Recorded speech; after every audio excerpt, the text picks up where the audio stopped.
Bonjour et bienvenue à Finance 360 avec Alex Demers. Aujourd'hui, nous sommes mardi le 9 août 2022 et nous sommes rendus à l'épisode 116 du podcast.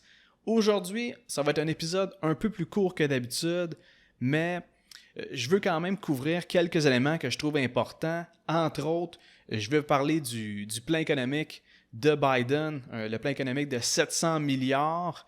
Et aussi, je vais vous parler des statistiques du gouvernement, c'est-à-dire par rapport aux données économiques, autant l'indice des prix à la consommation, ce qu'on appelle l'IPC, et également le taux de chômage, parce que les vraies données officielles qu'on va recevoir par rapport aux statistiques, ça ne reflète pas nécessairement la réalité. C'est-à-dire que, je vais vous en parler tantôt, les gouvernements ont changé leur méthode de calcul et c'est clair que ça va affecter les données de l'inflation et du taux de chômage.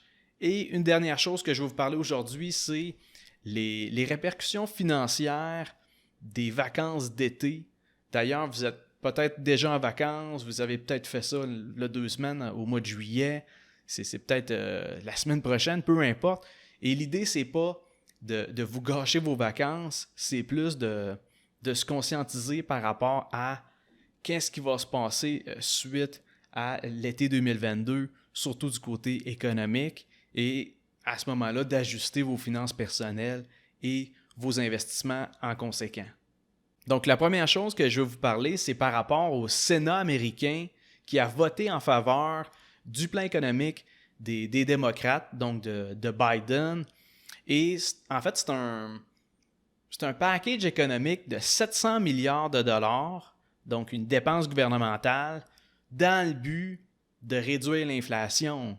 Mais encore une fois, au même titre que le chèque de 500$ que le gouvernement nous a donné ici, ben, à chaque fois qu'on imprime de l'argent, c'est pas une solution contre l'inflation. Au fait, quand le gouvernement dépense 700 milliards de dollars, c'est sûr que ça creuse le déficit et que ça crée de l'inflation. C'est une mesure inflationniste parce que plus tu imprimes de l'argent, plus il y a de l'argent dans le système, plus le dollar perd de la valeur et ça se traduit en une augmentation générale des prix. D'ailleurs, demain, on va avoir les chiffres pour l'indice des prix à la consommation du mois de juillet pour les États-Unis et je m'attends que ça soit plus bas que le 9,1% du mois dernier, principalement parce qu'il y a une bonne baisse du côté du prix du baril de pétrole brut. Par contre, il faut bien comprendre que même si l'augmentation de l'IPC est plus basse en termes de pourcentage, ça ne veut pas dire que les prix ont diminué. Ça veut juste dire que l'augmentation des prix a ralenti. Ils ont juste augmenté moins vite. Et ça m'amène à vous parler d'une autre chose qui est importante à savoir. Comme je l'ai déjà expliqué dans un autre épisode, l'IPC, il ne se calcule pas de la même manière que dans les années 1990. En fait, ils ont changé la méthodologie pour mesurer l'augmentation de l'IPC. En fait, la nouvelle façon pour calculer l'IPC, on va considérer la substitution de produits. Ça, en d'autres mots, c'est que, je donne un exemple, si le prix du bœuf augmente de 10%, tandis que le prix du poulet augmente de 5%, ben, aux yeux de l'IPC, l'augmentation des prix de la viande va être de 5%. Parce que eux autres, ils se disent que les consommateurs sont des agents rationnels et que quand ils vont se présenter à l'épicerie, ils vont nécessairement se rediriger vers le produit le moins cher, du moins celui qui a connu la moins forte hausse du côté de son prix. Bref, en incluant la substitution de produits, ça donne l'impression que le taux d'inflation est beaucoup plus bas qu'il l'est réellement, dans le sens que, avec la formule actuelle, on est à 9,1% pour le mois de juin au niveau des États-Unis, et ça, c'est avec la formule actuelle. Mais si on utilisait l'ancienne méthodologie, qui, d'après moi, reflète davantage la réalité, ben à ce moment-là, l'augmentation annuelle de l'inflation aux États-Unis, elle serait pratiquement le double. Elle serait autour de 17-18%. Donc, c'est pas du tout la même chose que ce qu'ils publient au niveau des données officielles du gouvernement. Et c'est la même chose pour le calcul du taux de chômage. Si on regarde le taux de chômage officiel aux États-Unis, il est présentement à 3,5%. Donc ça, c'est les données publiées par le Bureau of Labor. Eux autres utilisent la méthode U3. Et ça inclut seulement le monde sans emploi et qui était à la recherche d'un emploi au cours des 4 dernières semaines. Par contre, il y a une autre méthode pour calculer le taux de chômage et ça s'appelle le U6. Et avec cette façon de faire-là, on inclut toute personne qui a cherché un emploi au cours des 12 derniers mois sans réussir à en trouver un. Également, toute personne qui est retournée aux études et toute personne qui travaille seulement à temps partiel. Donc, si on utilise ces données-là, qui viennent de la U6, le taux de chômage actuel serait de 7,2%. Donc, on peut voir que si on le compare au 3,5% qui a été officiellement annoncé, ben on est plus que le double en termes de taux de chômage. Tout ça pour dire qu'il ne faut pas aveuglément se fier aux données statistiques du gouvernement. C'est pas parce qu'ils sont mensongères, c'est juste parce que ces statistiques-là peuvent être manipulées du fait qu'on peut changer la méthode de calcul. Et avec la manière de mesurer le taux d'inflation puis le taux de chômage, on n'a clairement pas l'heure juste par rapport à l'économie. Donc, pour moi, c'est pas mal le même principe que quand ils ont changé leur définition de la récession.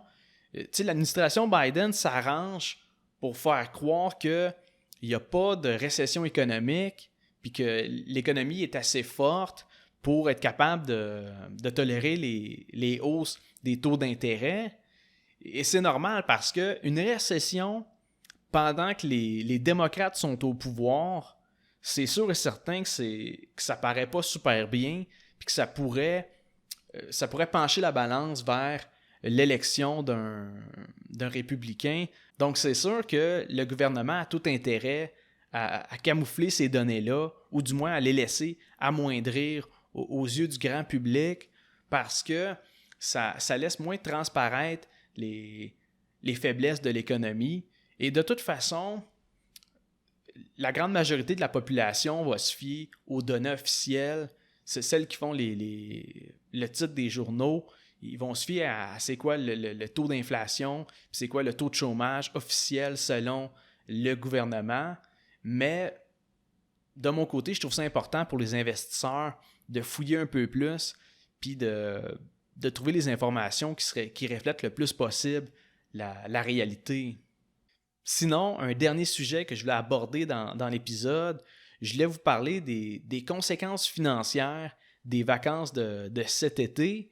Et la première chose qui me vient en tête, c'est que je constate qu'il n'y a pas grand monde qui se soucie de l'économie en ce moment. Il n'y a personne qui anticipe qu'est-ce qui va se passer cet automne, cet hiver, etc. Le monde présentement, ça voyage, ça se book des nuits à la chambre d'hôtel, ça sort d'un resto, ça sort d'un festival, ça se loue des bateaux.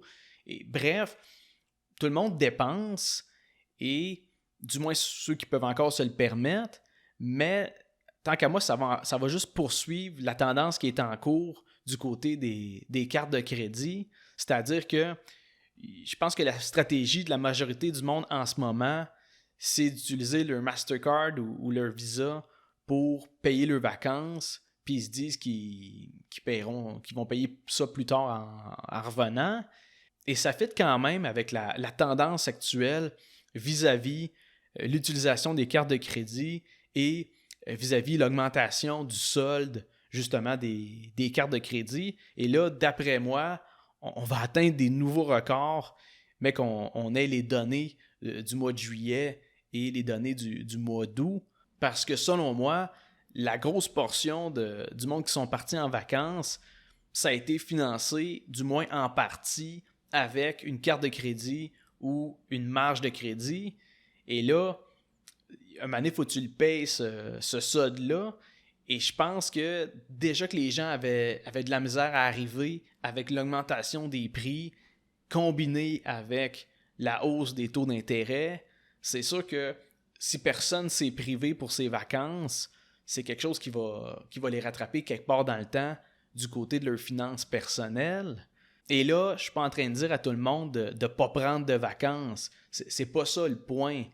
L'idée, c'est plus de se dire que avec le contexte économique dans lequel on se trouve et ce que j'anticipe de qu'est-ce qui va se passer dans le futur, c'est sûr que, selon moi, c'est pas le meilleur temps pour dilapider son épargne ou s'endetter avec une carte de crédit ou une marge de crédit ou n'importe quel autre prêt. C'est-à-dire que, selon moi, l'augmentation des prix, c'est loin d'être fini. Et étant donné qu'il n'y a toujours pas de ralentissement économique au Canada, ça laisse place à d'autres augmentations du taux directeur. En fait, ça dépend beaucoup des données vis-à-vis l'inflation, c'est-à-dire que la Banque du Canada va venir regarder si effectivement il y a un ralentissement du côté de la hausse de l'IPC, et si c'est le cas, ils vont commencer à vouloir ralentir la hausse du taux directeur. Par contre, même si l'inflation descend à 6-5%, ça reste un niveau d'inflation élevé. Donc, je m'attends que la Banque du Canada fasse encore d'autres augmentations du côté des taux d'intérêt. Tout ça pour dire que en ce moment, c'est pas le meilleur moment de s'endetter ou de passer au travers de son coussin financier. Vous allez le voir de toute façon, le prix des hôtels a augmenté, le prix des activités a augmenté. En fait, tout a fortement augmenté. C'est juste que à ce moment-là, j'espère que vous avez ajusté le budget de vos vacances. J'espère que vous avez trouvé peut-être des alternatives moins coûteuses. Peut-être qu'au lieu de prendre 2 semaines, vous en avez pris seulement 1 semaine ou 2 semaines, mais juste 1 semaine à l'extérieur. L'autre semaine, vous allez passer dans votre maison à prendre ça plus relax. Dans tous les cas, je vous comprends, dans le sens que c'était la première été depuis 2 ans qu'on pouvait vraiment sortir pour faire des activités après 2 ans de pandémie. Donc, c'est sûr que ça donnait le goût de justement de pas juste rester chez soi. Par contre, j'espère juste que le monde n'a pas exagéré. J'espère que le monde a pris le temps de prendre des bonnes décisions financières, de ne pas s'endetter, de ne pas dépenser de l'argent qu'ils n'ont pas. Sinon, c'est clair que ça va les rattraper. En mon sens, je pense pas que l'économie se dirige nécessairement du bon bord pour le prochain trimestre ou même la prochaine année. C'est sûr que, de mon point de vue, en me disant qu'il y a potentiellement des mises à pied à l'horizon, que les taux d'intérêt peuvent continuer à augmenter, que les prix peuvent continuer à augmenter aussi, pour moi, je suis plus en mode trouver des façons de générer puis piler du fric. Je veux accumuler du cash pour être capable de profiter des opportunités qui vont se présenter, puis aussi de me padder si jamais il y a une diminution quelconque de mes revenus, que ce soit d'une manière ou d'une autre. Je suis pas en train de me demander comment dépenser mon argent pour mes vacances. À la base, je suis pas un gros fan des vacances. Honnêtement, j'aime ma vie, j'aime ce que je fais comme travail, j'aime ce que je fais au day-to-day. Fait que j'ai pas nécessairement besoin de 2 semaines de vacances pour décompresser. J'ai rien à décompresser. Mais je comprends quand même la grande majorité du monde qui préfère prendre des vacances. Il n'y a rien d'anormal là-dedans. Au fait, c'est plus moi que l'inverse. Fait qu'allez prendre vos vacances, allez vous reposer, allez relaxer si c'est pas déjà fait. La seule chose qui est importante, c'est de s'assurer de ne pas vous tirer dans le pied du côté de vos finances personnelles. Donc, je vous remercie pour votre écoute et on se revoit la semaine prochaine pour un autre épisode de Finance 360.